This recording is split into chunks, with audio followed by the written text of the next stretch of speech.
오직 내 맘에 그가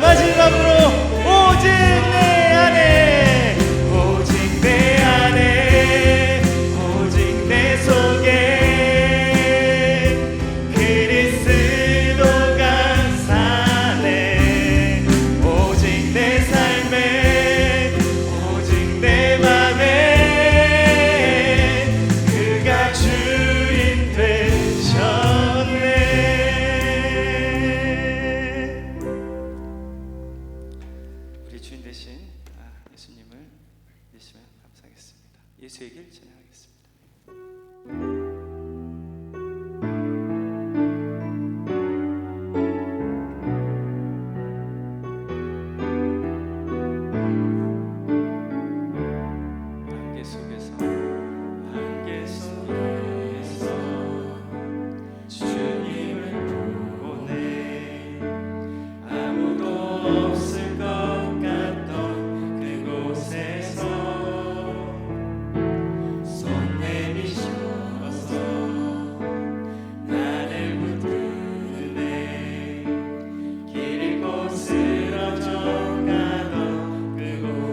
속에서 주님을 보내 안개 속에서 주님을 보내 아무도 없을 것 같던 그곳에서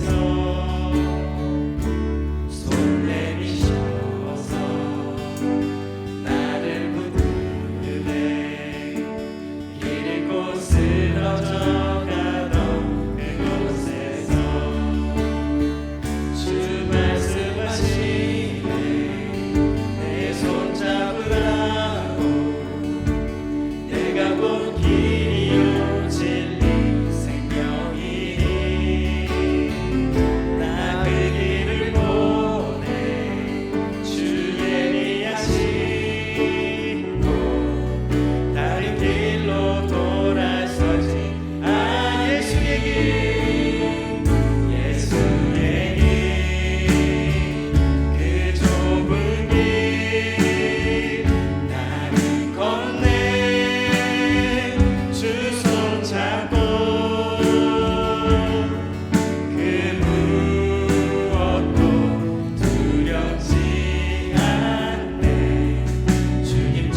붙드네 길 잃고 쓰러져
마지막으로 예수의 길, 그 좁은 길, 예수의 길, 그 좁은 길, 나를 건네 주 손 잡고 그 무엇도 두렵지 않네. 주님 주신 약속 내게 있으 세상의 길, 세상의 길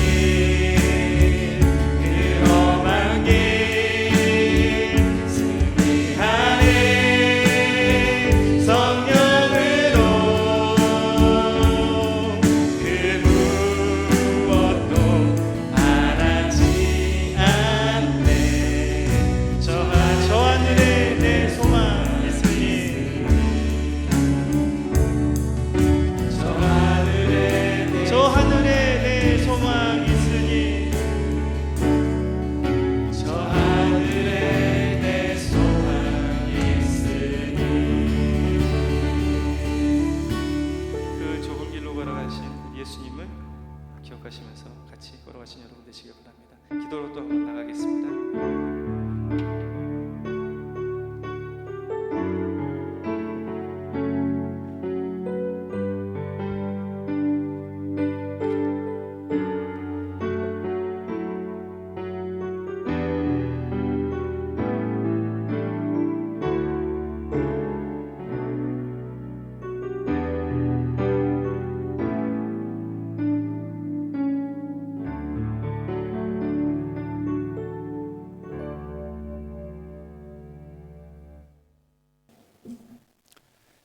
다 함께 묵도하심으로 4월 둘째 주 종료주일 예배를 하나님께 드리겠습니다.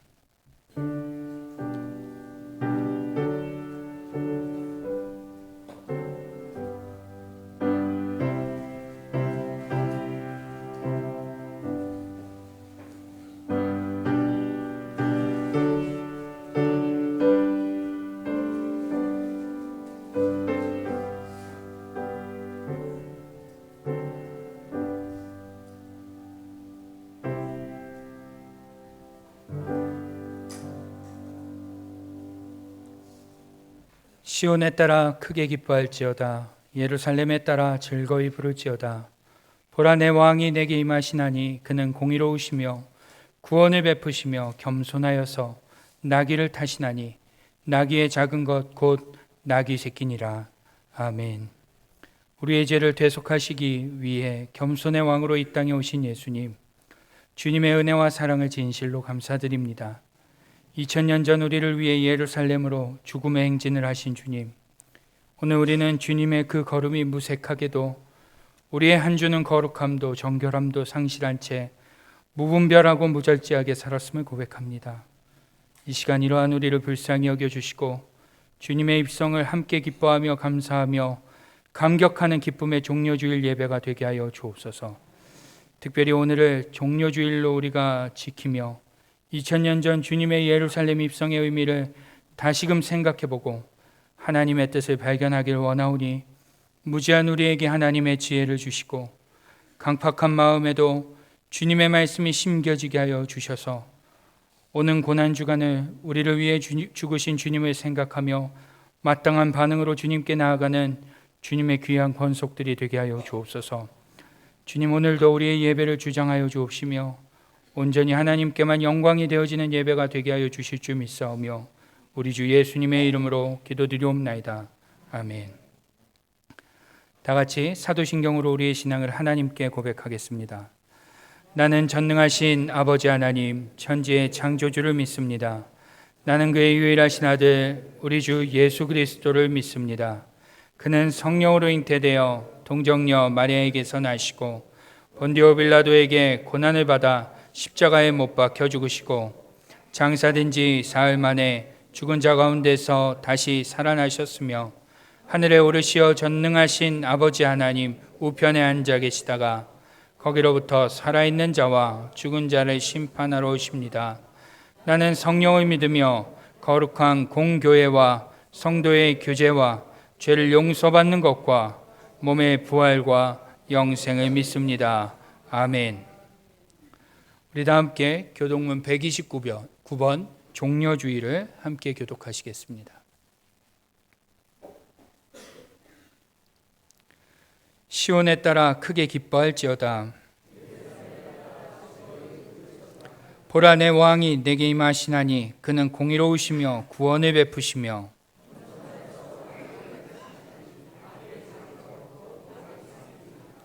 내가 에브라임의 병거와 예루살렘의 말을 끊겠고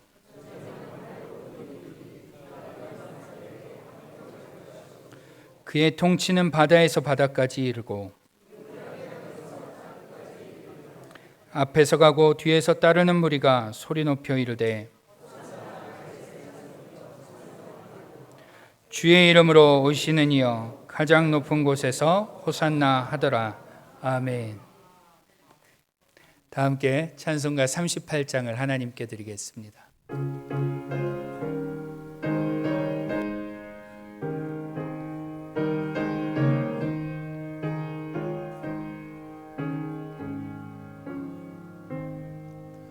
예수 우리 왕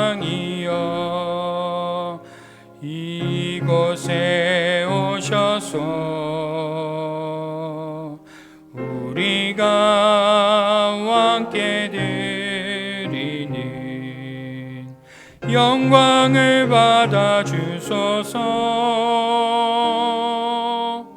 우리는 주님의 백성, 주님은 우리 왕이라. 왕이신 예수님 오셔서 좌정하사 다스리소서. 예수 우리 주시여, 이곳에 오셔서 우리가 왕께 드리는 찬양을 받아 주소서. 우리는 주님의 종들, 주님은 우리 주시라. 주 대신 예수님 오셔서 이 찬양을 받아 주소서.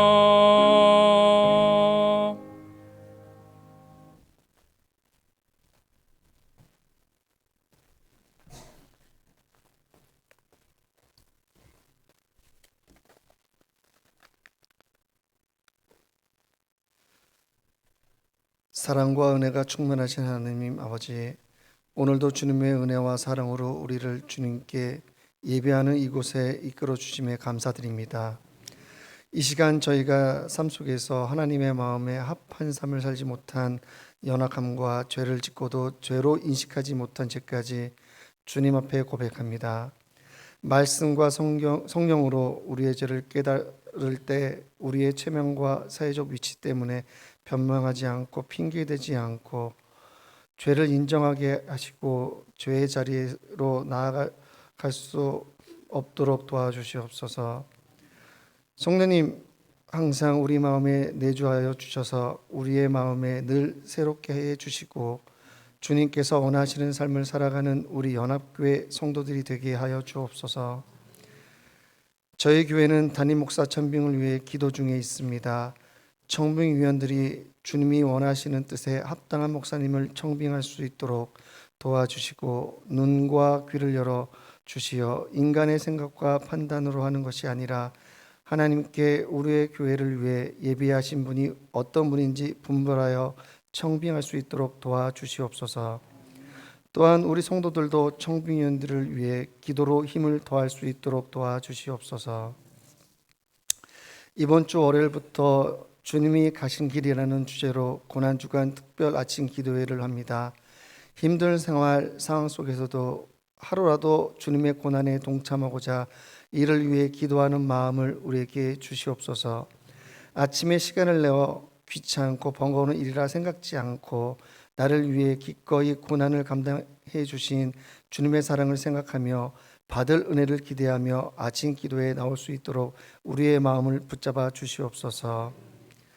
각 부서에서 교회를 위해 봉사하는 모든 지체를 위해 기도합니다. 주님만을 바라보고 묵묵히 행할 때 주님께서 그들의 삶을 책임져 주시고 그들의 믿음과 건강을 지켜주시어 지치지 않게 하시고 주님 안에 기쁨으로 봉사하게 하여 주옵소서. 우리가 몸담고 있는 이 연합교회가 하나 되며 건강한 교회가 되길 원합니다. 챙김을 받기 원하기보다는 지체를 돌보고 챙기는 성도들이 많은 교회가 되게 해주시고 사랑을 베푸는 자가 많은 교회, 공률한 마음을 가진 자들이 많은 교회가 되게 하여 주옵소서. 주님의 사랑으로 상한 자를 돌보는 교회가 되게 하시고 상처받은 자에게 위로가 필요한 자에게 먼저 다가갈 수 있는 용기와 주님의 마음을 주옵소서. 우리가 하나님의 거룩한 공동체, 사랑의 공동체를 만들어 나갈 수 있도록 도와주시옵소서. 오직 주님의 마음으로 하게 하여 주옵소서. 이 시간 하나님의 은혜를 기도합니다. 말씀을 전하시는 백광화 목사님을 붙들어 주시고 성령으로 충만하게 하여 주시길 원하며 하나님께서 우리에게 하시고자 하는 말씀을 우리가 영의 귀를 들을 수 있도록 하여 주옵시고 사람의 말로 편견을 가지고 듣지 않도록 우리의 마음을 붙들어 주시고 오늘 나에게 하시는 하나님의 음성을 받을 수 있도록 도와주시옵소서.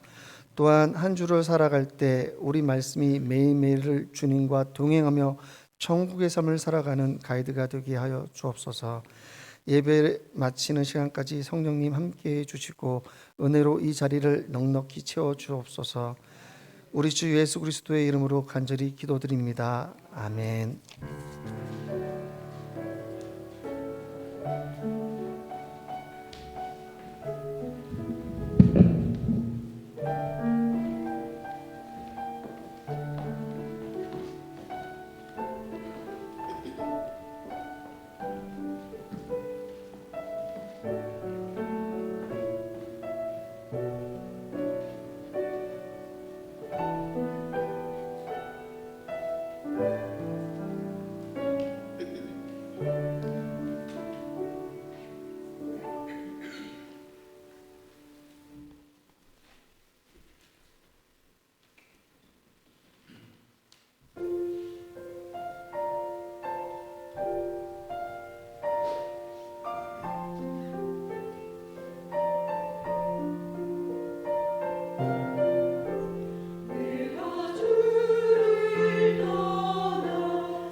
우리 이번에는 우리 찬양대가 더 힘을 내서 하나님을 찬양하라고 격려의 박수로 한번 하지.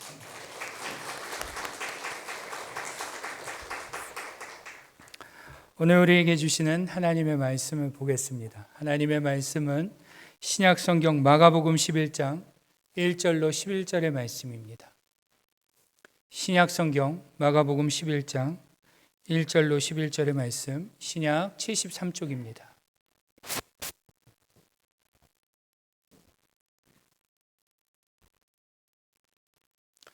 우리 찾으셨으면 한 절씩 교독하겠습니다. 그들이 예루살렘에 가까이 와서 감람산 벳바게와 베다니에 이르렀을 때 예수께서 제자 중 둘을 보내시며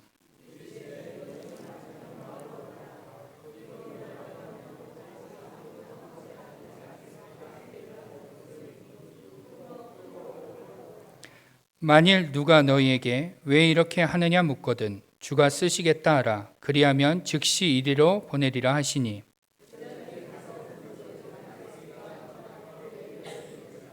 그것을 거기 서 있는 사람 중 어떤 이들이 이르되 나귀 새끼를 풀어 무엇 하려느냐 하매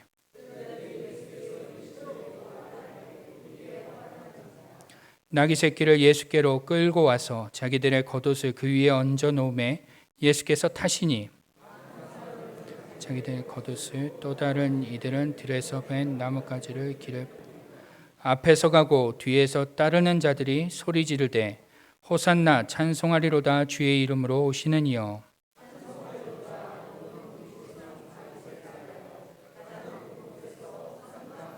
함께 읽습니다. 예수께서 예루살렘에 이르러 성전에 들어가사 모든 것을 둘러보시고 때가 이미 저물매 12 제자를 데리시고 베다니에 나가시니라. 아멘. 여러분, 오늘 우리가 종료주일 예배로 모였는데요. 여러분, 종료주일이 어떤 날인지 아십니까? 종묘 아닙니다. 종려주일입니다. 무슨 날이죠? 예수님이 오신 날 그러시면 이제 12월로 넘어가는 거예요. 예수님이 예루살렘에 들어가신 것을 우리가 기념하는 날이죠. 예루살렘에 들어간 게 뭐길래 우리가 기념할 만할까요? 이 종려주일은 영어로는 팜 선데이라고도 부릅니다. 우리가 종려주일을 특별히 예수님께서 나귀를 타고 들어가시면서 예루살렘으로 들어가시면서 백성들이 종려나무 가지를 들고 흔든 것을 유래하여 그날을 우리가 기념해서 지키는데, 특히 이 종려주일은 한 가지 기능이 있습니다. 그냥 종려주일이 아니라 이 종려주일이 갖고 있는 기능이 있는데 알림 기능이 있습니다. 어떤 알림일까요? 알림 기능이 있어요. 아니, 진짜 우스갯소리가 아니라 진짜로 종려주일은 딱 알림 기능이 하나 있는데 바로 고난주간의 시작을 알리는 기능을 갖고 있습니다. 그러니까 이제 우리가 종려주일을 딱 지키면 고난주간이 시작된다라는 것을 알게 하는데 이 종려주일은 의미가 있습니다. 오늘 우리가 종려주일을 맞이했는데 종려주일을 우리가 무엇인지 좀 다시 한번 살펴보면서 특별히 예루살렘으로 입성하시는 예수님의 모습을 통하여 이 종려주일을 어떻게 보내야 되는지, 어떠한 마음 자세와 어떠한 모습으로 보내야 하는지 한번 생각해 보는 시간을 갖고자 합니다. 여러분, 종려주일에 대한 이 기록, 예수님이 예루살렘에 입성하시는 사건에 대한 기록은요, 사복음서에 어디에 쓰여 있을까요? 일단 오늘 우리가 읽은 마가복음에 쓰여 있을 거고요. 또 어디에 쓰여 있을까요? 마태복음, 마가복음, 누가복음, 요한복음에 모두 다 기록이 되어 있습니다. 여러분, 오늘 본문을 읽으면서 여러분, 우리가 예수님이 예루살렘으로 들어가시는 이 기사를 읽으면서 머릿속으로 어떠한 장면이 좀 상상이 되셨나요? 예수님은 나귀에 타시고 앞에 가는 사람, 뒤에 가는 사람들이 막 소리를 지르면서 찬송을 하면서 마치 꽃가루가 이렇게 날리듯이 폭죽이 터지듯이 사람들은 겉옷을 길에다 깔고 나뭇가지를 흔들며 예수님의 그 들어오심을 환영하는 그러한 그림이 이렇게 그려지지 않습니까? 모두 기뻐하고 즐거워하는 그 모습. 그런 그림이 혹시 그려지셨어요? 그냥 읽으셨나요? 그냥 읽으라니까 앞에서 교독으로 읽자니까 너 한 번, 나 한 번, 너 한 번, 나 한 번 그렇게 읽으셨나요? 좀 이렇게 상상을 좀 하면서 그려야 되는데 아마 대부분 종려주의라면 그러한 이 장면이 머릿속에 딱 떠오를 것입니다. 네, 좋습니다. 종려주의라 하면 그런 그림이 그려지는 것이 당연한데요. 그런데 여러분, 마태복음과 누가복음에서 말씀하는 종려주의의 그림은 우리가 상상하는 것과 동일합니다. 마태복음과 어디요? 누가복음. 누가복음에서 말하고 있는 종려주일에 대한 기록은 우리가 상상하는 것처럼 그러한 페스티벌, 아니 그러한 어떠한 퍼레이드 같은 그러한 장면이 맞습니다. 그런데 적어도 오늘 마가복음의 저자는요, 그 예수님의 예루살렘 입성 장면을 그렇게 그리고 있지 않습니다. 우리가 생각하는 그 장면과 전혀 반대로 기록하고 있어요. 마가는 아주 독특하게 동일한 사건을 아주 그만의 독특한 방식으로 기록하므로 그 장면 안에 우리에게 주고자 하는 메시지를 전달해 준다는 것입니다. 그러니 마가복음을 다 읽고 예수님이 기쁨 중에 환호 가운데 들어가셨다라고 생각하면 맞는 거예요? 틀리는 거예요? 틀리다는 겁니다. 그러면 마가가 이야기하고자 하는 메시지를 발견할 수 없다라는 것이죠. 오늘 우리는요, 마가가 그리고 있는, 마가가 설명하고 있는, 묘사하고 있는 예루살렘의 입성 장면을 다시 한번 그려볼 것입니다. 그려보고 그 안에 담긴 의미를 좀 함께 생각해 보고자 합니다. 오늘 본문 1절은 이렇게 시작하고 있는데요. 그들이 예루살렘에 가까이 와서 감난산 벳바게와 베다니에 이르렀을 때 예수께서 제자 중 둘을 보내시며. 아멘. 여러분 아십니까? 여리고는 해수면보다 밑에 있는 도시였습니다. 이 여리고에서부터 쭉 예루살렘으로 오다 보면 점점 고도가 높아지는데요. 이 베다니를 지나서 벳바게를 지나서 이제 뭐가 오는 거예요? 예루살렘이 옵니다. 거리로 따지면 예루살렘을 중심으로 벳바게는 약 1km 정도 떨어진 곳이었고요. 베다니는 약 3km 정도 떨어진 곳입니다. 그러니 산수입니다. 벳바게와 베다니는 얼마나 차이가 납니까? 3km 하면 산수 못 하시는 거예요. 몇 킬로요? 2km 차이 나죠. 가깝습니다. 가깝다 보니까 성경은 종종 이 벳바게와 베다니를 좀 묶어서 이야기를 합니다. 가깝다 보니까 말이죠. 오늘 본문처럼 말입니다. 그런데 오늘 예수님께서 그렇게 예루살렘에 가까이 오셨을 때, 아마 벳바게쯤 오셨을 때 예수님께서 자신의 예루살렘 입성 퍼레이드를 직접 준비하십니다. 누가 준비하셨다고요? 예수님이 준비하십니다. 제자들도 아니고요, 여리고에서부터 따라온 사람들도 아니고 예수님이 직접 예루살렘에 들어가는 이 퍼레이드를 직접 준비하십니다. 본문을 보시면 예수님께서는 제자 2명을 가까운 마을로 보내십니다. 그리고서는 말씀을 하시죠. 가면 묶여있는 나귀 새끼가 있을 거다. 그걸 풀어서 끌고 와라. 그런데 끌고 올 때 누가 이거 왜 가져가냐 묻는다면 너희는 주가 쓰시겠다라고 대답해라. 그러면 그거를 보내줄 거다. 그러자 제자들은 예수님의 말씀대로 그렇게 해당 마을에 가게 되고, 놀랍게도 거기에서 무슨 일이 벌어져요? 예수님의 말씀대로 일이 진행되는 것을 경험하게 됩니다. 우리 한번 5절 6절을 같이 읽어볼까요? 시작. 거기 서 있는 사람 중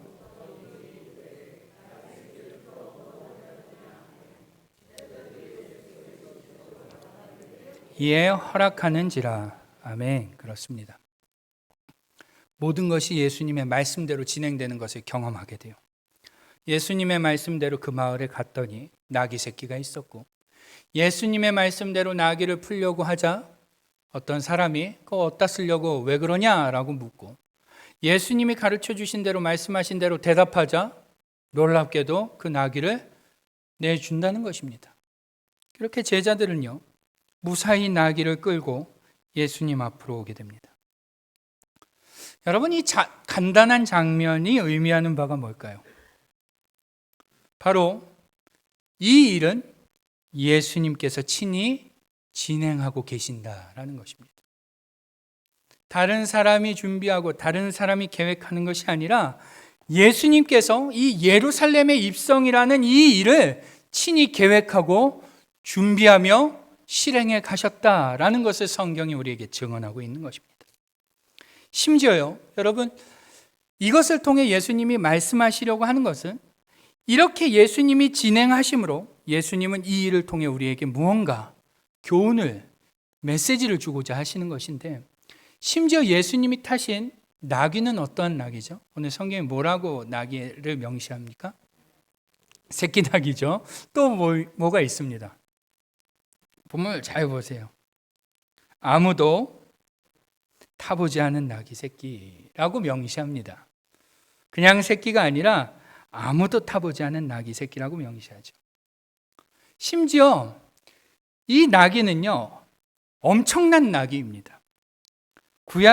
구약의 스가랴 선지자가 예언한 나귀였죠. 제가 아까 오늘 임내 기도를 하면서 스가랴 9장 9절의 말씀을 인용하여 기도를 했는데요. 스가랴 9장 9절을 보시면 이런 말씀이 나옵니다. 같이 읽죠. 시작. 시온에 따라 크게 기뻐할지어다. 예루살렘에 따라 즐거이 부를지어다. 보라, 내 왕이 내게 임하시나니 그는 공의로우시며 구원을 베푸시며 겸손하여서 나귀를 타시나니 나귀의 작은 것 곧 나귀 새끼니라. 아멘. 네, 예수님께서 이 일을 직접 계획하시고 진행해 가시는데, 특별히 아무도 타보지 않는 그 나귀 새끼를 풀어오라 라고 말씀하신 이유는 구약의 예언을 실천하기 위함이셨다라는 것입니다. 좀 더 쉽게 말하면 구약에서부터 예언된 그 메시아가 나다라는 메시지를 알려주기 위해서 일부러 그 나귀 새끼를 풀어오라고 말씀하셨던 것입니다. 심지어 구전으로 전해지던 이 유대 율법 전승을 책으로 이렇게 묶어놓은 미시나라는 서적 안에는요, 이러한 기록이 있습니다. 왕의 탈 것은 누구도 탈 수 없었다, 이런 기록이 나와요. 그럼 무슨 말이에요? 한 번도 타보지 않은 나귀를, 그것도 새끼 나귀를 예수님이 타셨다라는 것은 무엇을 의도하시는 거예요? 내가 진정한 왕이다라는 것을 알려주기 위함이다라는 겁니다. 예수님은 당신께서 한 번도 타보지 않은 나귀 새끼를 타심으로 내가 구약에서부터 예언된 그 구원자이며 동시에 나는 진정한 왕이다라는 이 메시지를 주려고 일부러 이 일을 계획하고 진행하셨다라는 것입니다. 마가는 그 기록을 고스란히 적어 놓음으로 무슨 이야기를 하는 거예요? 예수님은 진짜로 그러한 왕이시고 구약에서부터 예언된 구원자다, 이 사실을 이야기를 하는 거예요. 심지어 그 나귀를 끌어오는 과정도 아까 보셨죠? 어떻게 끌어와요? 예수님이 말씀하신 대로 예언하듯이, 야, 가면 있을 거다, 말하면 줄 거다, 그 예언하듯이 그렇게 끌어오지 않습니까? 이 말은 뭐예요? 예수님이 곧 하나님의 아들이다. 사람은 그렇게 할 수 없지만 하나님의 신성으로 그 일을 하셨다라고 마가는 의도적으로 보여주는 것입니다. 심지어 한번 생각해 보세요. 예수님이 평소에 예루살렘에 가실 때 어떻게 들어가셨을까요? 어떻게 들어가셨을까요? 걸어 들어가셨습니다. 예수님이 평소에 예루살렘에 들어가실 때는 걸어 들어가셨어요. 그런데 일부러 나귀를 타시는 겁니다. 그러니까 아주 의도적인 행동이라는 거예요. 내가 진짜 구원자다. 내가 진정한 구원자다. 그것도 내가 왕이다. 그것도 어떠한 왕? 나는 겸손한 왕이다. 나는 죽음으로 백성들을 구원할 진짜 구원자다. 내가 메시아다. 나는 고난당하고 십자가에 달려 죽을 그 구원자다. 이것을 알려주기 위해 예루살렘 입성 이 모든 퍼레이드를 친히 준비하시고 친히 보여주십니다. 그런데 재미있는 것은요, 이렇게 예수님께서 아주 분명하게 당신께서 하나님의 아들이시오, 겸손한 왕이시며 세상에서 고난을 통해 세상을 구원하신 메시아임을 이렇게 분명하게 알려주심에도 불구하고요, 그 퍼레이드를 그렇게 준비하셨음에도 불구하고 예수님 곁에 있던 사람들은 아무도 그 사실을 알아차리지 못한다는 겁니다. 예수님은 알아차릴 수 없을 정도로 분명하게 알려주시려고 이 일을 다 계획하시고 준비하시고 행하셨는데, 예수님 주변에 있던 사람들은 아무도 그 예수님이 왜 예루살렘에 가시는지, 그 예수님이 예루살렘에 가셔서 무엇을 하시려는지, 그 예수님이 나귀를 타신 이유가 무엇인지 하나도 알아차리지 못한다는 겁니다. 한번 우리 예수님 주변에 있는 주변인들을 한번 살펴보죠. 우리 8절로 10절 말씀을 같이 읽어보겠습니다. 시작. 많은 사람들은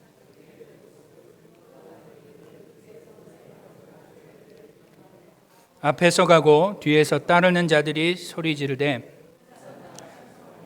주의 이름으로 오시는 이여 찬송하리로다. 오는 우리 조상 다윗의 나라여 가장 높은 곳에서 호산나 하더라. 아멘. 오늘 예수님과 함께 예루살렘으로 향하던 자들이 어떻게 했대요? 많은 사람들이 자기들의 겉옷을 깔고, 이 겉옷을 까는 것은 굉장한 일입니다. 굉장히 비싼 거예요. 가장 소중한 재산이죠. 그런데 이것을 깔고, 또 어떤 이들은 나뭇가지를 길에 던지고 흔들며 앞에서 가고 뒤에서 따르며 호산나 주의 이름으로 오시는 이여, 이렇게 찬송을 하는데요. 여러분, 이들의 행렬을 단순히 보면요, 지금 이들이 예수님을 진정한 왕으로, 메시아로, 구원자로 찬양하는 것 같아요? 아닌 것 같아요? 찬양하는 것 같죠? 예, 찬양하는 것 같습니다.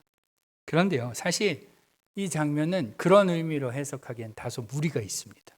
왜냐하면요, 여러분, 예수님이 예루살렘으로 가시던 때는 어떤 때입니까? 어떤 절기가 가까울 때예요? 유월절이 가까울 때입니다. 유월절이 가까운 때라는 말은요, 그 당시에 순례객들이 예수님뿐만 아니라 수많은 사람들이 예루살렘으로 가던 때라는 거예요. 그런데 그 예루살렘으로 가던 때에 사람들이 주로 예루살렘에 그냥 가는 것이 아니라 찬양을 하면서, 기도를 하면서 이렇게 올라가는데, 그때 읽었던 시편들이 이 할례 시편, 하나님을 찬양하는 시편과 또 순례자의 노래라는 시편 120편에서 시작되는 이 순례자의 노래들을 읽었었습니다. 오늘 우리가 읽은 호산나 찬송하리로다 주의 이름으로 오시는 이여라는 이 말씀은요, 사실 시편 118편 할례 시편에 나오는 문구입니다. 그런데 이 문구가 예수님에게 이렇게 쓰일 때는 메시아를 찬양하는 것처럼 해석이 됩니다. 그렇죠? 그런데 사실은 이 문구가 어떠한 의미냐면 일반적으로 이러한 의미입니다. 예루살렘을 향해 순례하는 자들을 향해서 하는 말인데, 주의 이름으로 순례하는 여러분 축복합니다, 이런 뜻이에요. 그러니까 어떤 의미예요? 그냥 일반적인 인사였다는 거예요. 그러니까 다시 말하면 예수님과 함께 예루살렘으로 향하며 호산나 찬송하리로다 주의 이름으로 오시는 이여 라고 찬송했던 그들의 찬송은 오늘날 우리가 생각하는 메시아를 향한 막 찬양, 진정한 왕이어서 찬양하는 그러한 찬양의 의미보다는 일반적으로 순례객들 사이에서 할 수 있는 일반적인 인사였다는 것입니다. 게다가 심지어 다음 구절을 보시죠. 우리 10절 같이 한번 읽어볼까요? 시작. 찬송하리로다. 오늘 우리 조상 다윗의 나라여 가장 높은 곳에서 호산나 하더라. 아멘. 예수님을 따르는 무리들이 뭐라고 외치는 거예요? 호산나. 무슨 나라요? 다윗의 나라요. 가장 높은 곳에서 호산나 하더라. 이게 의미가 좀 불분명하죠. 그래서 새 번역을 보시면요, 이렇게 번역이 되어 있습니다. 복되다 다가오는 우리 조상 다윗의 나라여 더없이 높은 곳에는 호산나. 아멘. 여러분, 나중에 한번 찾아보십시오. 동일한 사건을 기록하고 있는 마태복음 혹은 또 누가복음을 보시면요, 이 다윗의 나라 대신에 마태복음과 누가복음에는 뭘로 쓰여 있을까요? 다윗의 뭘로 써 있을 것 같아요? 조상 이렇게 써 있어요. 호산나 다윗의 조상 이렇게 써 있어요. 그런데 오늘 마가는요, 뭐라고 하는 거예요? 복되다 다가오는 우리 조상 다윗의 나라요, 더없이 높은 곳에서 호산나 이렇게 기록해요. 이게 무슨 의미냐면 지금 거기 있는 사람들이 예수님을 다윗의 자손으로 찬송한 게 아니라, 구약에 예언된 다윗의 자손으로 찬송하고 있는 게 아니라 예수라는 사람을 통하여 이제 다윗이 통치했을 때의 그 강력한 나라가 오게 될 거다. 이제 이 사람만 있으면 우리가 로마의 압제에서 벗어날 수 있겠구나. 이제 우리가 더 이상 로마의 통치를 받지 않고 우리가 다시 한번 다윗의 나라를 회복하게 될 거다. 이렇게 생각했다는 거예요. 다시 말하면 그들은 하나님의 나라를 기대하거나 약속된 메시아가 죽음을 통해 구원시킨다는 것을 기대하고 찬양하는 것이 아니라 그들은 정치적으로 이스라엘이란 나라가 로마에서 해방될 것을 기대하며 그러한 소망이 담긴 칭송을 지금 하고 있다는 것입니다. 즉 정리해 보면요, 그들은 새끼 나귀를 타고 들어가시는 그 겸손한 왕, 십자가의 죽음으로 세상을 구원하실 메시아가 아니라 정치적으로 그들을 로마의 압제에서 해방시킬 왕으로 이 예수라는 인물을 이해했다는 것입니다. 그리고 칭송했다라는 것이죠. 결론적으로 이 예수님의 퍼레이드는요, 수많은 사람들의 찬사와 박수, 칭송, 옷을 깔고 나뭇가지를 흔들며 그러한 갈채 속에서 아주 요란하고 시끌벅적한 퍼레이드이긴 했지만 예수님의 예루살렘의 입성의 진정한 의미를 아는 자는 아무도 없는, 예수님이 예루살렘으로 왜 가시는 것인지, 거기서 무엇을 하려고 하시는 것인지 그 예수님의 입성을 아무도 알지 못하는 공허하고 허무한 퍼레이드였다라는 것입니다. 박수를 치고 찬송을 하며 소리를 높이고 있지만 예수님이 그곳에 가셔서 당하실 고난을 생각지 않고 그분이 십자가를 통하여 구원하신다는 구약에서부터 약속된 메시아라는 사실은 아무도 모른 채 그저 자신의 욕망을 이루어 주실 예수님으로 바라보며 그들은 찬송했다라는 것이죠. 그러니 그 예수님의 퍼레이드는 공허하고 무의미한 소리만 가득했던 퍼레이드였다라는 것입니다. 이해가 되시나요? 그런데 문제는요, 그것으로 끝나지 않습니다. 그것만 문제가 아니에요. 여러분, 동일한 사건을 기록하고 있는 마태복음을 보시면, 우리 한번 마태복음을 찾아볼까요? 마태복음 21장을 한번 펴보시죠. 자, 오늘 본문에 이렇게 손으로 넣고 21장을 한번 이렇게 열어보십시오. 21장 1절부터 11절까지가 오늘 이 예수님이 예루살렘으로 들어가시는 사건을 동일하게 기록하고 있는데요. 쭉 보시면 대체로 오늘 본문과 비슷합니다. 그런데 오늘 마가복음에 없는 구절 하나가 딱 마태복음에는 있어요. 뭔지 한번 찾아보십시오. 대부분은 다 비슷해요.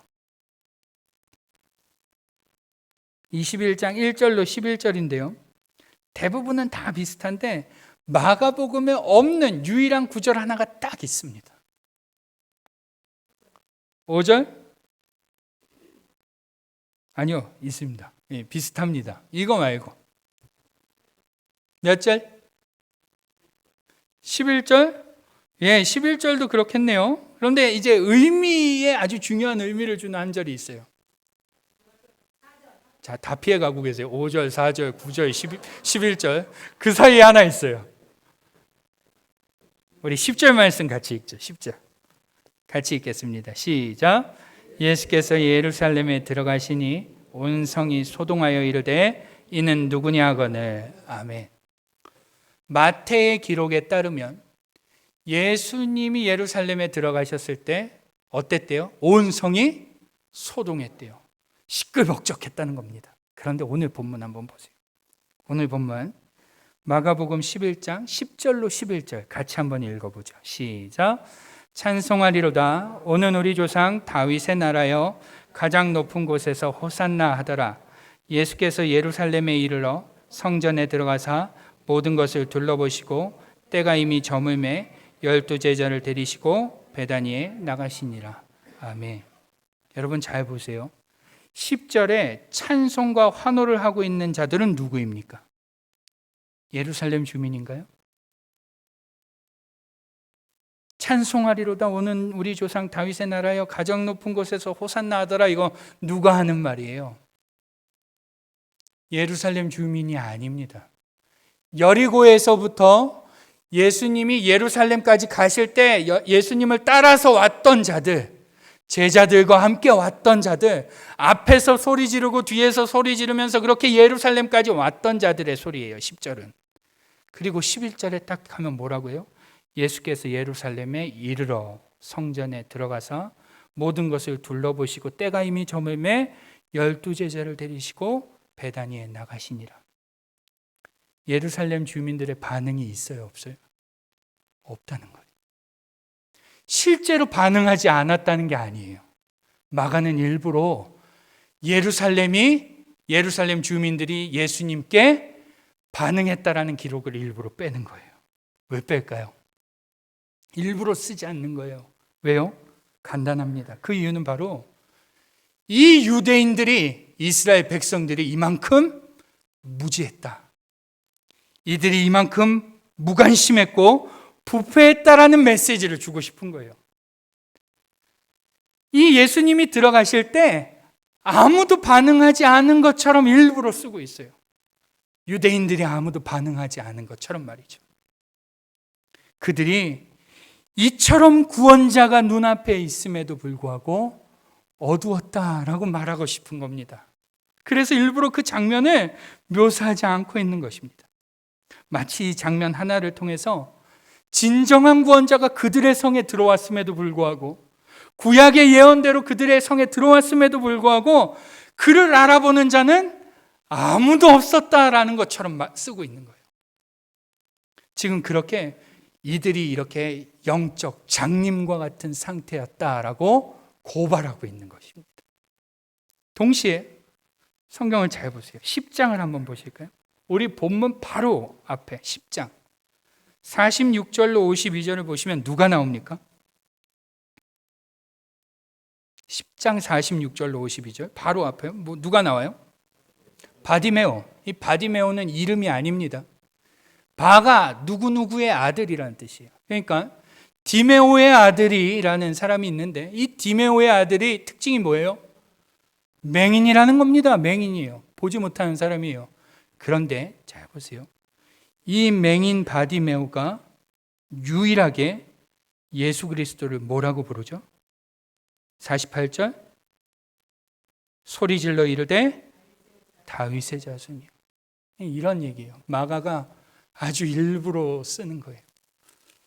예수님과 함께 그 퍼레이드를 하던 자들도 아무도 예수님을 제대로 알아본 자가 없고 심지어 그 구원자 되신 예수님이 예루살렘에 들어갔어도 아무도 알아보는 자가 없고 환영하는 자가 없고 영접하는 자가 없는데 유일하게 한 사람, 그것도 눈이 멀었던 한 사람, 그 바디메오의 아들만이 예수님을 다윗의 자손으로 보더라 이렇게 고백하고 있는 거예요. 이 예수님과 함께하던 자들은 다윗의 자손이 아니라 다윗의 나라가 올 거라고 헛소리를 하고 있고 자기의 욕망을 이루려고 예수님을 따르고 있고 그 약속된 메시아를 기다리고 있다고 하는 그 유대인들은 그 메시아가 성으로 나귀를 타고 오셨음에도 불구하고 잠잠하고 있고 눈이 멀어 앞이 보지 못하는 그 한 사람만이 그 예수님을 다윗의 자손이라고 부르더라. 지금 이스라엘이 이만큼 부패했다. 이들은 더 이상 가능성이 없다. 이들은 심판받아 마땅하다라는 이야기를 지금 마가가 하고 있는 것입니다. 그러니 이 마가가 쓰고 있는 예수님이 예루살렘으로 입성하는 이 장면은 우리가 생각하는 장면과 동일한 장면이 아니에요? 아니라는 겁니다. 분위기가 전혀 다른 거예요. 마태랑 누가는 그렇게 쓰고 있지 않습니다. 정말로 메시아로 왕으로 이렇게 환호하는 것처럼 써요. 근데 마가는 그렇게 쓰고 있지 않는 겁니다. 여러분, 지금 마가는 의도적으로 이렇게 성경을 쓰며 고발하고 있는 것입니다. 하나님의 백성이라는 것들이 이 꼴로 있습니다 라고 만천하에 고발하고 있는 거죠. 여러분, 이러한 마가의 지적은 사실 오늘날에도 동일한 게 문제입니다. 오늘날 교회들을 한번 보시기 바라요. 성도라 불리는 수많은 사람들이 이 두 부류에 속하지 않습니까? 수많은 사람들이 자신의 죄를 위해 이 땅에 오신 예수님, 그 죄의 문제를 죽음으로써 해결하기 위해 이 땅에 오신 그 예수님에 대해서는 크게 관심이 없습니다. 뭐에 관심이 있어요? 예수 잘 믿고 복 받아야지만 관심이 있습니다. 내 죄의 문제를 위해 이 땅에 오신 예수님에 대해서는 관심이 전혀 없고, 그 예수님을 잘 믿으면 복 받겠지, 성공하겠지, 건강하겠지, 대박 나겠지, 이런 것들에만 관심이 있으니 예수님이 우리를 위해 죽으셨다라고 말해도 하나도 내 마음에 가슴에 찔림이 없는 겁니다. 와닿지 않아요.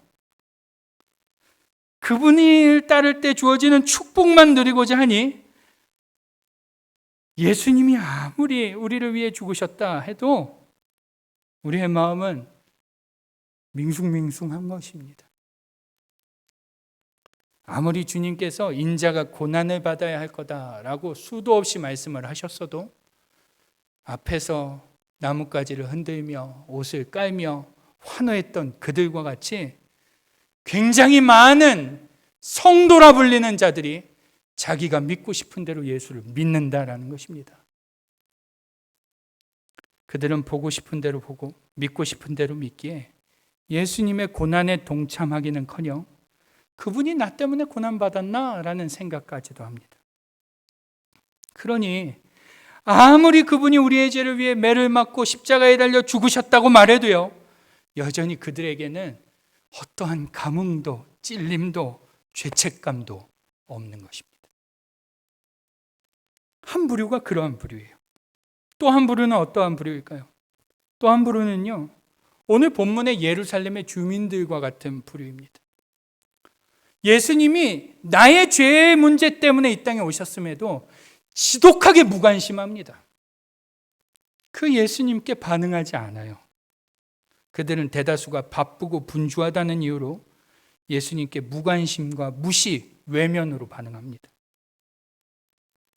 나의 죄를 대신해서 죽으실 분이 눈앞에 계심에도 그들은 전혀 반응하지 않죠.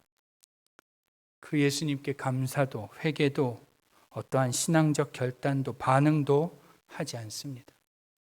그들은 매일 먹고 살기 힘들다는 이해로, 말로, 핑계로 구원자가 와도 환호하거나 영접하지 않습니다. 오히려 귀찮아하며 배척하죠. 그분을 따르려 하지 않는다는 것입니다. 주님은 높은 보좌를 버리시고 이 땅에 오셨는데, 그래서 죽기 위해 예루살렘으로 친히 나귀를 타고 들어가셨는데, 이 부류에 있는 사람들은 다 제사이기 바빠서 적당히 주님을 모른 척하며 주님을 따르지 않고 주님께 무반응으로 반응한다는 것입니다. 여러분 잘 아시겠지만 놀랍게도 예루살렘에 그렇게 입성하신 예수님을 누가 죽이죠? 누가 죽입니까? 종교 지도자들인가요? 아닙니다. 자신의 욕심대로 예수님을 이용하기 위해 환호했던 그들이 죽입니다. 이 예수라면 우리를 로마의 압제에서 벗어나게 해줄 것이라 기대하며 예수님을 칭송했던 그들이 나중에 뭐라 그래요? 예수를 못 박으라 한다는 거예요. 또 예수를 누가 죽여요? 자기 것을 지키기 위해 무관심과 적대로 반응했던 자들이 그 예수님을 못 박는다는 거예요. 여러분, 고난 주간의 시작을 알려주는 여러분의 종료주일은 어떻습니까? 2000년 전 예수님의 예루살렘 입성이라는 사건이 여러분의 마음속에 진정 감사하다는 마음이 드나요?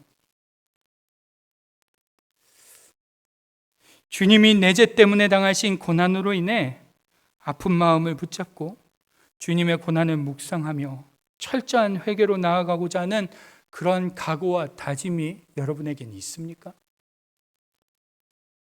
아니면 나는 바빠서 주님의 고난 따위는 생각할 겨를이 없다고 애초부터 무관심과 무반응으로 반응하기를 벌써 결심하고 있지는 않습니까? 혹은 이번 주말에 있을 3일의 연휴가 꿈만 같다며 어디로 갈지 무엇을 할지 그 고민에 벌써 콧노래가 절로 나오고 있진 않나요? 여러분 한번 생각해 보십시오. 만약 내가 심장병으로 죽을 수밖에 없는 상황인데 누가 나에게 심장을 주고 죽었다면 내가 심장을 받은 그날, 그에게 그 심장을 받은 그날 여러분은 어떠한 마음과 어떠한 자세로 보내시겠습니까? 아무리 바쁘고 분주하고 내 것이 중요하다 할지라도 그 사람을 애도하며 감사하며 나의 모습을 돌아보며 그렇게 보내지 않겠습니까? 마찬가지인 겁니다. 여러분, 전통적으로 종료주의를 시작으로 이제 우리는요 고난 주간을 시작합니다. 우리 믿음의 선배들은요 이 한 주간을 금식하고 회개하며 시편을 암송하고 장시간의 기도와 성경 낭독, 절제, 그리고 금요일과 토요일은 철저한 침묵으로 지켰습니다. 그들이 놀 줄 몰라서, 쉴 줄 몰라서, 자기 것이 소중하지 않고 바쁘지 않아서 그런 것이 아닙니다. 자신 때문에 십자가에 달려 돌아가신 그 예수님을 생각하니 그것 말고는 적당한 방법이 없는 것입니다. 그것 말고는 적당한 반응이 없는 것이죠. 그것 말고는 내가 할 수 있는 것이 없으니 우리의 믿음의 선배들은 그 시간을 침묵과 회개와 말씀과 기도와 금식으로 그렇게 보냈습니다. 여러분, 종료주의를 보내는 오늘 어떠한 마음으로, 어떠한 자세로 이 한 주간을 보낼 계획이십니까? 여러분, 간절히 바라기는 오늘 마가가 그리고 있는 이 예수님의 환영식이 우리의 모습이 되지 않았으면 좋겠습니다. 마가가 신랄하게 드러내고 있는 이 예수님의 환영식이 오늘 우리의 삶의 모습이 되지 않길 바랍니다. 오늘 종료주일 예수님의 고난에 동참을 다짐하며 한 주간의 그분의 고난과 희생 그리고 은혜를 깊이 묵상하며 회개와 절제의 시간, 경건의 시간으로 나아갈 수 있기를 주님의 이름으로 축원합니다. 기도하겠습니다. 같이 한번 기도할 때 하나님, 오늘 종료주일을 맞은 우리 1년의 수많은 시간 중에서 이번 한 주만이라도 그분의 십자가를 묵상하고 그 고난에 동참할 수 있는 우리가 되게 해 주옵소서라고 우리 같이 한번 통성으로 기도하겠습니다. 하나님, 오늘 마가가 그리고 있는 종료주일, 마가가 그리고 있는 예수님의 예루살렘 입성은 처참하기 그지없습니다. 아무도 그 예수님의 걸음을 이해하는 자가 없고 아무도 그 예수님의 걸음을 공감하는 자가 없으며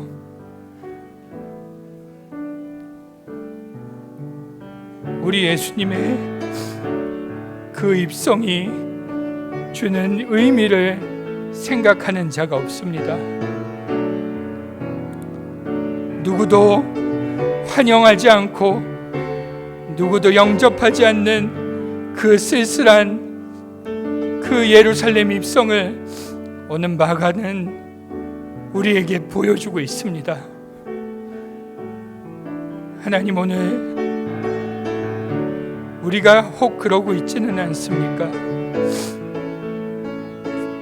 우리가 혹 그 주님께 무관심하며 우리가 주님을 믿는다면서도 여전히 우리의 욕심을 위하여 믿고 있지는 않습니까?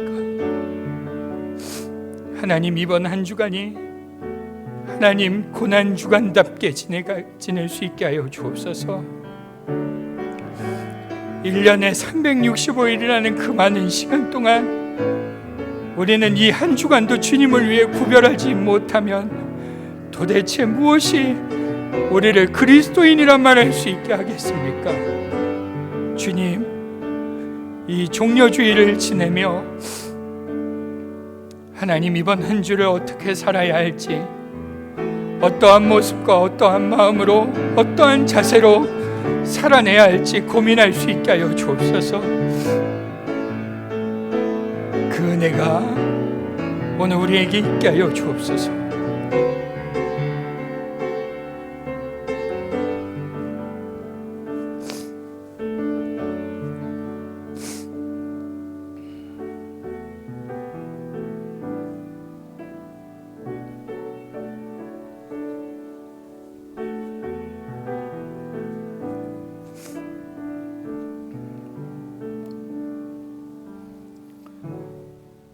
아버지 하나님, 오늘 우리는 주님의 예루살렘 입성을 이해하지 못했던 그들과 동일함을 고백합니다.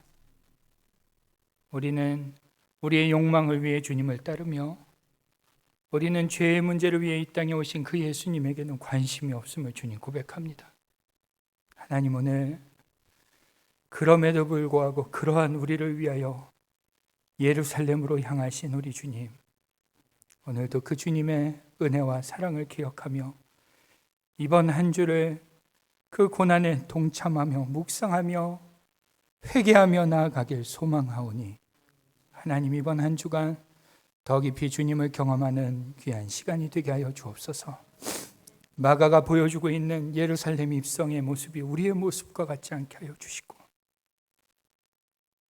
주님의 오심을 우리가 다시 한번 묵상하며 돌아오는 부활주일에는 더 기쁜, 더 큰 기쁨과 감사로 주님 앞에 나올 수 있는 우리가 되도록 주님 은혜를 허락하여 주옵소서.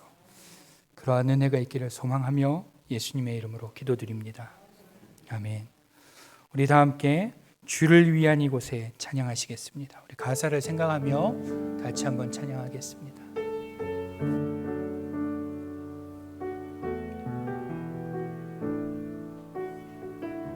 주를 위한 이곳에,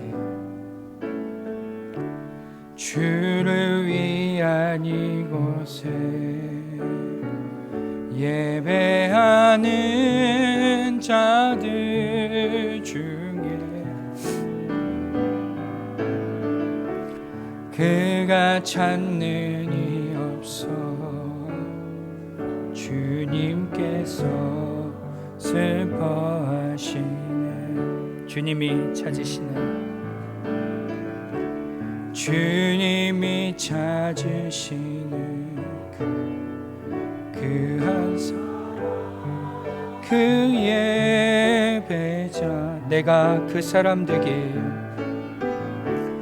내가 그 사람 되길 간절히 주께 예배.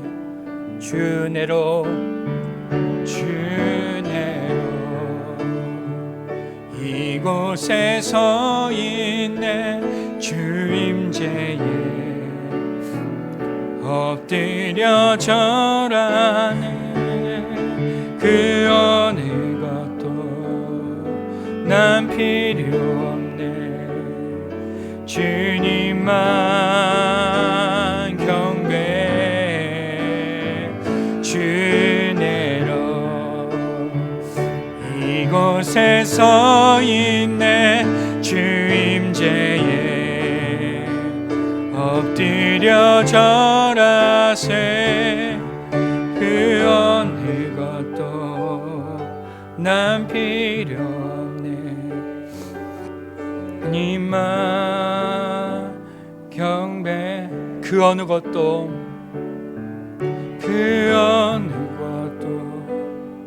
남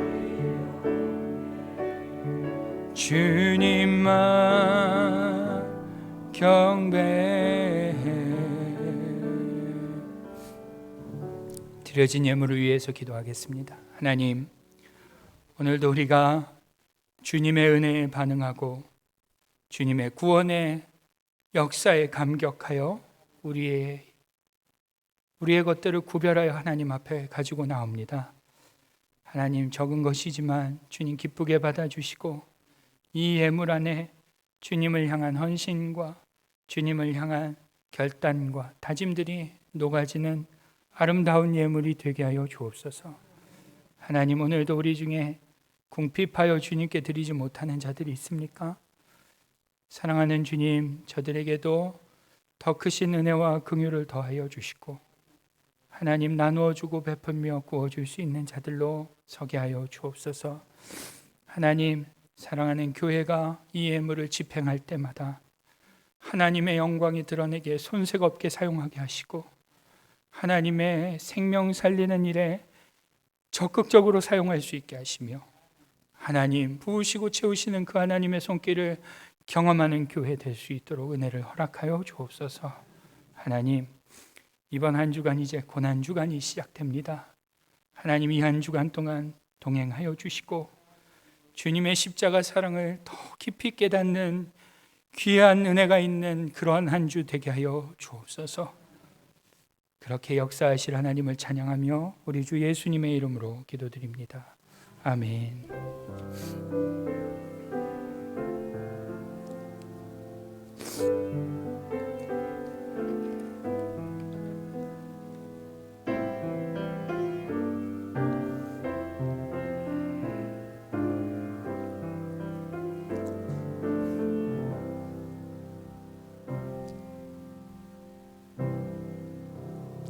교회 소식을 안내해 드리겠습니다. 아침 기도회가 주보에 좀 오타가 있는데요. 이번 주 한 주간은 고난주간 특별 아침 기도회로 월요일부터 토요일까지 7시 반에 이 자리에서 고난주간 특별 아침 기도회로 모입니다. 주님이 가신 길이라는 주제로 우리가 아침 기도회로 모이려고 하니 이번 한 주간은 특별히 오락을 삼가하시고 말씀과 기도, 금식 등을 하며 예수님의 고난의 의미를 깊이 묵상하는 시간을 가지시길 바랍니다. 그 다음에 수요 예배 안내도 정정하여 안내드립니다. 이번 주 수요 예배는 고난주간 특별 아침 기도회로 인하여 없습니다. 가정에서 경건하게 보내시길 바라고, 또 오늘 오후 기도회 소예배실에서 청빙위원회 모임이 있습니다. 또 오늘까지 모든 다락방 순장 권찰께서는 다락방 보고서를 제출해 주시기를 부탁드립니다. 다음 주일 예배는 부활절 감사 예배로 온 가족이 함께 드립니다. 온 가족이 함께 드리기 때문에 교육부 예배도 없고요, 오후 기도회도 없습니다. 11시에 온 가족이 함께 예배 드리고 예배 시에 성찬식이 있습니다. 성찬식을 기도로 한 주간 준비하면서 참여하실 수 있기를 바랍니다. 그 다음에 더불어서 오늘 주보에 헌금, 부활절 감사헌금 봉투가 삽지되어 있을 것입니다. 부활절 감사헌금도 정성껏 잘 준비하셔서 돌아오는 주일에 하실 수 있기를 바랍니다. 그 다음에 우리 교회 방문해 주신 분이 계십니다. 우리 박진아 성도님, 우리 자리에서 한번 일어나 주시겠습니까? 출장 중에 우리 김미수 집사님 동에서 오셨는데 환영합니다. 앉으시면 되겠습니다. 그리고 우리 청년부의 소원경 성도님, 김미영 권사님의 차남, 우리 청년부의 에마누엘이 2층에 있는데요. 이번 주 토요일에 아르헨티나에서 파라과이에서 결혼을 합니다. 저 뒤에 있는데 한번 일어나 볼까요? 네, 저기 있습니다. 제가 그동안 사귀는 사람이 있는 줄도 모르고 우리 에마 걱정을 엄청 했거든요. 괜한 걱정이었습니다. 이 결혼식이 하나님의 은혜 가운데 잘 진행될 수 있도록 기도해 주시길 부탁드리고 또 많이 축하해 주시기를 바랍니다. 그리고 새로운 가정을 이루는 만큼 믿음의 가정으로 잘 설 수 있도록 기도 많이 해 주시기를 부탁드립니다. 아마 나중에 이제 신부랑 또 같이 인사할 수 있는 시간이 있을 거라고 생각이 됩니다. 그렇죠? 우리 다른 광고 없으시면 다 함께 자리에서 일어나셔서 찬송가 430장 1절과 4절로 하나님께 영광을 돌리겠습니다. 우리 박수하면서 할까요?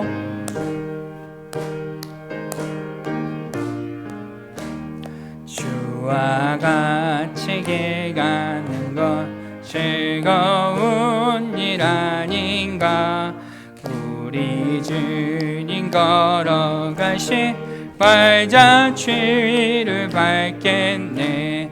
한 걸음 한 걸음 주 예수와 함께 날마다 날마다 우리 걸어가리. 옛 선지자의 녹같이 우리들도 천국에 들려 올라갈 때까지 주와 같이 걷겠네. 한 걸음 한 걸음 주 예수와 함께 날마다 날마다 우리 걸어가리.